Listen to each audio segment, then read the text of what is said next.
وجب الشكر علينا ما دعا لله and we owe it to show gratefulness where the call is to Allah, where the call is to Allah. And I'm sure probably some of you have heard this story before, so I apologise. I'd lit a candle, I had the window open, I had the curtains drawn, I was trying to get that really spiritual feeling. It was a nice summer night in Melbourne, as summer as it can get in Melbourne, and I was sitting there thinking, this is it, this is the night. I'd been, investigating all the spiritual proofs, all the scientific proofs about the fact that the mountains are the pegs, about, how the embryo develops inside, the woman, all these amazing proofs, but I still needed that little push. It's like I was on the edge of a cliff, I was ready to jump, I just needed a push. So I was sitting there, it was very quiet. I was reading Quran, and I stopped. I said, Allah, this is my moment. This is the time I'm about to jump into Islam. All I need is just a sign. Just a little sign, nothing huge, maybe a bolt of lightning. Maybe half the house could fall down or something, just small. It's small for you, man. You created the earth, come on. So I sat there. I was waiting for the candle to start lighting up to 4 metres high like in the movies. And I go, okay, go. And subhanAllah, nothing, absolutely nothing happened. I was really disappointed, to be honest. So I sat there and I said, Allah, this is your chance. I'm here. I'm not going nowhere. I'll give you another chance. Okay, maybe you were busy. I know it's daytime over the other side of the world. There's a whole lot of stuff going on. Maybe this time it could just be like a car backfiring. Something small. All right, the half the house, the candle. Let's forget that.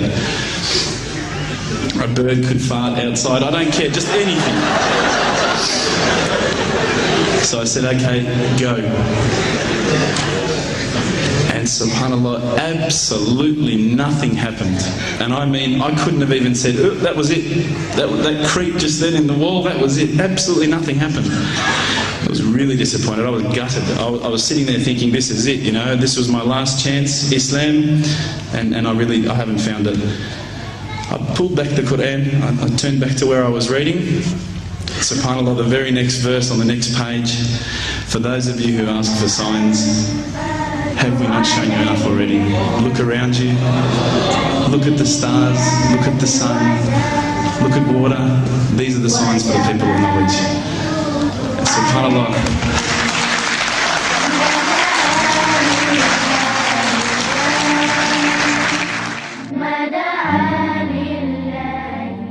إن في السماوات والأرض لآيات للمؤمنين وفي خلقكم وما يبث من دابة آيات لقوم يوقنون واختلاف الليل والنهار وما أنزل الله من السماء من رزق فأحيا به الأرض بعد موتها وتصريف الرياح آيات لقوم يعقلون تلك آيات الله نتلوها عليك بالحق فبأي حديث بعد الله وآياته يؤمنون.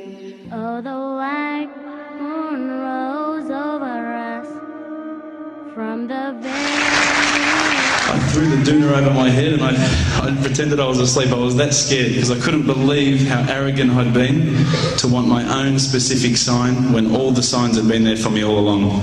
The fact that we have this world, the fact that there is this creation, these are the signs for all of us. The next day I decided this is it, I'm becoming a Muslim. I'd been investigating Islam now for probably about 6 months, to be honest. I went in and I said to myself, this is it, I'm going to make shahada. I had no idea what I had to say, I had no idea what the words were. It was probably close to Isha prayer, so it would have been, 7, 8 o'clock at night. I went in and I couldn't believe it. There was about 1,000 people at the mosque. I thought, subhanAllah, look at this religion. Look at how strong they are. It was the first night of Ramadan.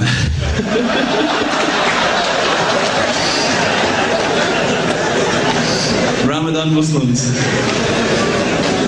So I sat there and I was very nervous, I must admit. I got up and this person's going to me, you got to say these words, bro, Ashhadu. I'm going, what? Ash what? Can't I just say it in English? No, they say, no, you got to say it in Arabic. And I thought, looked out over the sea of beards that I could see in front of me, and I thought, if I get these words wrong, I'm a dead man again. I had this fear, And they were staring at me, and I don't know if you know this, but Australians can't stare. Lebanese people can stare. So I was sitting there, I was very scared. I got up, and subhanAllah, as soon as I started to say the words, all fear went out of my mind. It felt as though a shower was inside my head and someone had just turned on the cold tap. Felt like I'd been flushed clean. I said the words, and I wasn't expecting so many brothers to come up and yell, Takbir, Allahu Akbar, and start kissing me and hugging me. Now, I'd never been kissed by that many men in my life. But it was a beautiful day, I must admit.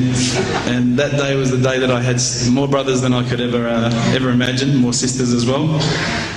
But I guess since that day I've never looked back. My family, I think, initially were very worried that I was going to be, I guess, a little bit weird towards them. They thought that I was going to break out the AK-47s and the grenades. But they realised, I think, soon that this religion was actually making me a better person.